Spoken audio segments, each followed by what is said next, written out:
Ehi Marmaia, ben ritrovati sul canale. Questo è il mio regalo per l'evento di Natale a Dario, che ha rifiutato il premio come utente più attivo del canale nel 2023, richiedendo come premio la recensione su Asgard Wrath 2. E quindi Dario, questa è la recensione su Asgard Wrath 2, tutta per te. Molti dicono che quando arriveranno pubblicazioni in VR del calibro di God of War, ecco, quello sarà il giorno in cui compreranno un visore e inizieranno a giocare in VR. Non lo dicono perché lo farebbero davvero, ma perché sono certi che titoli di quel peso non arriveranno mai in realtà virtuale. Beh, spero che almeno la metà di questi abbiano comprato un visore l'8 dicembre, anzi, spero che abbiano acquistato un visore Quest, visto che Asgard Wrath 2 non solo è esclusiva meta, ma è anche il God of War in VR che tutti stavamo aspettando. E se questo ancora non vi basta per fare il vostro ingresso nella VR, siete dei pezzi di merda. Mentre per tutti voi che avete già assaggiato il brivido dell'esperienza in realtà virtuale e non avete ancora provato il miglior gioco del 2023 e sicuramente il miglior gioco della VR standalone in assoluto, ecco Asgard Wrath 2, sezionato e analizzato per voi in questa recensione. Your father is not here. You know it. Why do you follow me? Dalla mitologia norrena del primo capitolo si passa alle divinità dell'antico Egitto. In Asgard Wrath 2 infatti impersoniamo un semidio al tempo delle grandi piramidi, evocato da Horus, che ci incarica di trovare energie e alleati per vendicarsi di suo fratello Set, dopo che questo ha ucciso il padre Osiride e la madre Iside, la quale, prima di morire, consegna Horus a un falco facendolo volare via, scampando così all'ira del fratello. Horus, privato di gran parte dei suoi poteri e della vista, trova rifugio in un tempio, dal quale vi guiderà durante questo epico viaggio. Storia fichissima, eh? Come avranno fatto quelli di Sanzaru Game a pensare una roba simile? Beh, semplicemente non l'hanno fatto, perché questa è una storia realmente esistente che fa parte della vera mitologia dell'antico Egitto. Un po' come God of War, che ripercorre le vicende dei protagonisti delle mitologie greca e vichinga. You, at least, will have the will to use them.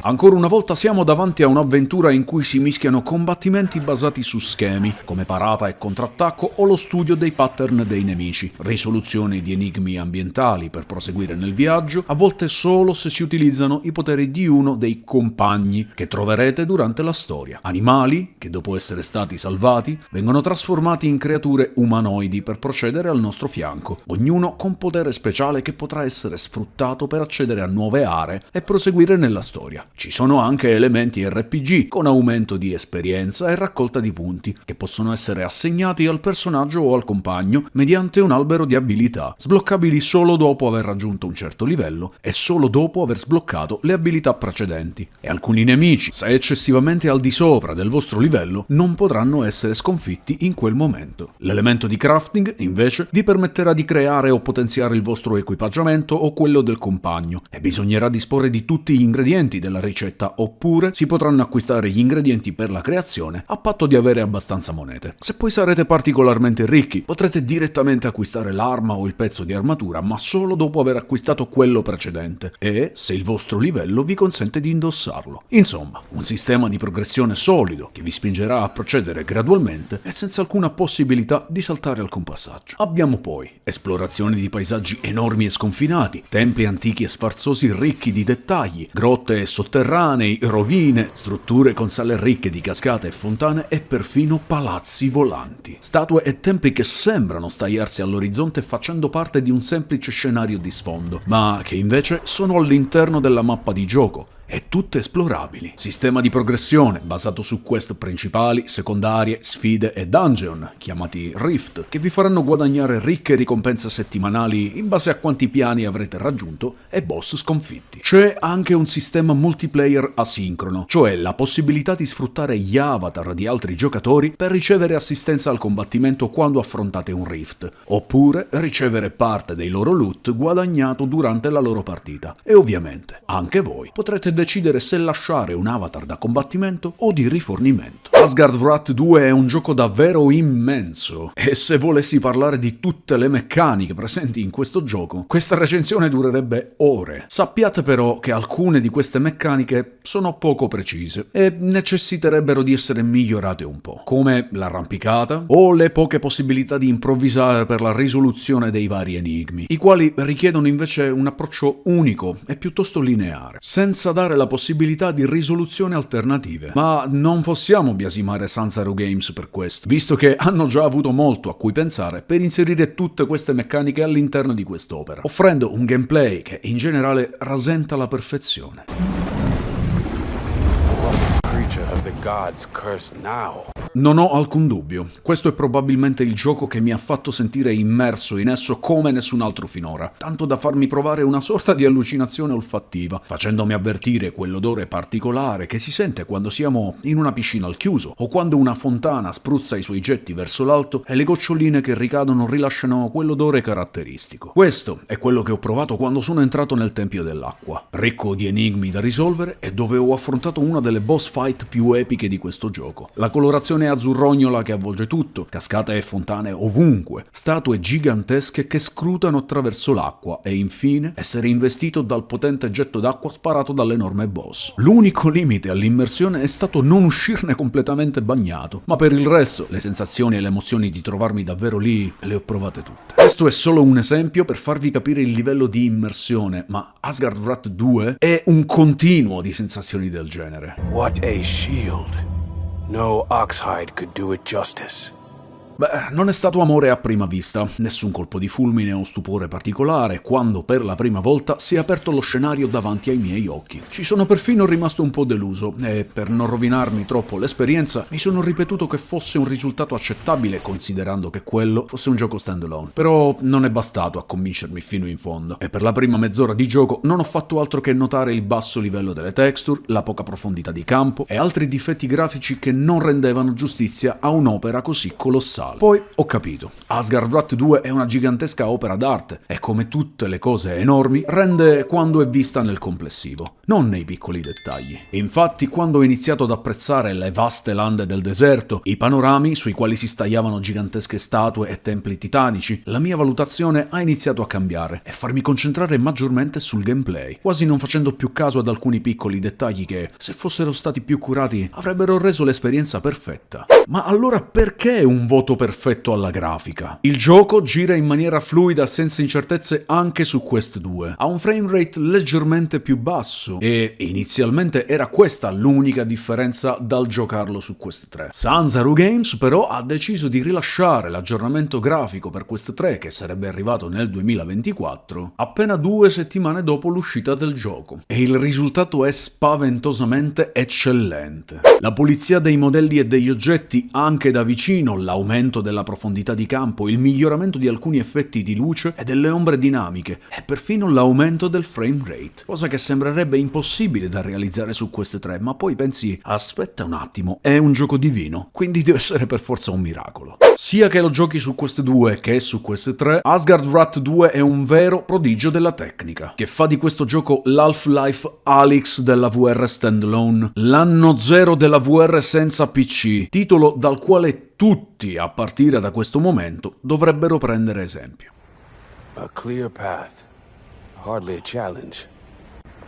60 ore, 80 ore, no, 90 ore. Ogni volta che qualcuno ci ha parlato della durata del gioco, sembrava che avesse aggiunto 10 ore in più alla narrazione precedente. E mi faceva un po' paura, a dire la verità, sapere che questo gioco sarebbe durato così tanto. Per un gioco flat di questo genere, una durata così è normale. Se prendiamo giochi come Days Gone e God of War, sono giochi sui quali ho passato più di 100 ore senza neanche sentirle. Ma in VR è diverso. Immagina dover camminare per ore e ore in mappe enormi e sconfinate, oppure dover stare ore a cercare di risolvere enigmi guardandoti intorno cercando una soluzione che sembra impossibile, o ancora dover combattere con un gran numero di nemici contemporaneamente, schivando, parando, contrattaccando, usando le skill e dando ordini ai tuoi compagni. Tutto questo con un visore sulla testa per 60 ore, una tortura. Temevo infatti che quello che veniva descritto come il punto forte di Asgardwrath 2, diventasse il più grande aspetto negativo. Un'esperienza lunga e faticosa che avrebbe annoiato o scoraggiato anche il giocatore più esperto della VR. Ma non mi sono lasciato intimorire e il risultato è stato quello di aver scoperto un gioco con una storia intensa, lunga ma serrata, senza momenti morti, un gameplay ricco di cose da fare, tanto da poter essere fatte contemporaneamente, come il completare alcuni obiettivi secondari e sfide mentre si segue la quest principale, e tante altre attività che invece un po' per volta hanno giustificato queste voci sulla lunghezza, perché più andavo avanti, più scoprivo nuovi elementi e più dicevo ok, questo gioco sarà infinito, durerà un sacco, ma per quello che sto vivendo, alla fine ne vorrò ancora. Ed è stato esattamente così. La storia principale da sola è durata poco più di 30 ore, complice gli spostamenti nel deserto in sella a Subira per raggiungere le varie destinazioni, cosa che può essere ridotta tramite i viaggi rapidi sulla mappa, ma perdereste la cosa più importante, il viaggio stesso. Il sistema di progressione poi vi spinge un po' a cercare gli oggetti, combattere il più possibile ed esplorare, perché guadagnare esperienza e aumentare di livello vi consente di skillare il personaggio e sbloccare nuovo equipaggiamento, cosa che fra l'altro a volte è indispensabile. Poi ci sono le quest secondarie, le sfide, la ricerca degli scrigni segreti, tutte cose che comunque possono essere fatte anche nell'endgame, cioè dopo aver completato la storia principale, perché sì, questo gioco in realtà non finisce. Durante il gioco non riuscirete a sbloccare tutto l'equipaggiamento, quindi se siete amanti del completamento compulsivo come me, continuerete le vostre cavalcate nel deserto oppure i vostri raid all'interno dei Rift per sbloccare i premi settimanali, scalare le classifiche e raccogliere gli ingredienti per completare armi e armature, oppure per completare quelle missioni secondarie e sfide che avete lasciato indietro, o ancora andare alla ricerca di quegli scrigni segreti che non avete ancora trovato. Il tutto senza mai avere il tempo di pensare aspetta, cosa devo fare? Perché un obiettivo ce lo avete sempre lì che vi spinge ad andare avanti e che vi fa dire dai, un'altra mezz'ora e poi basta.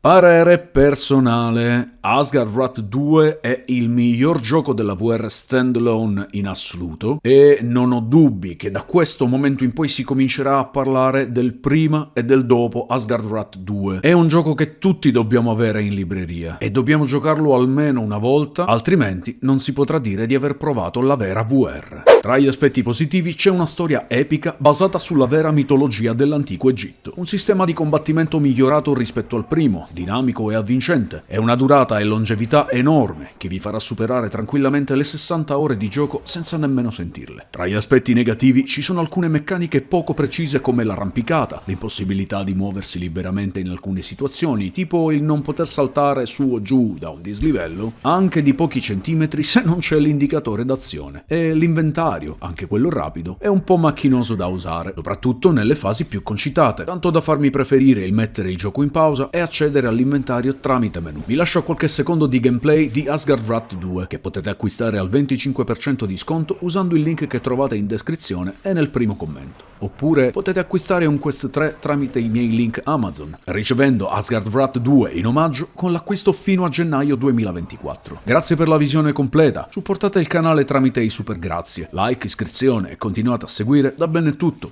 un saluto Marmaglia.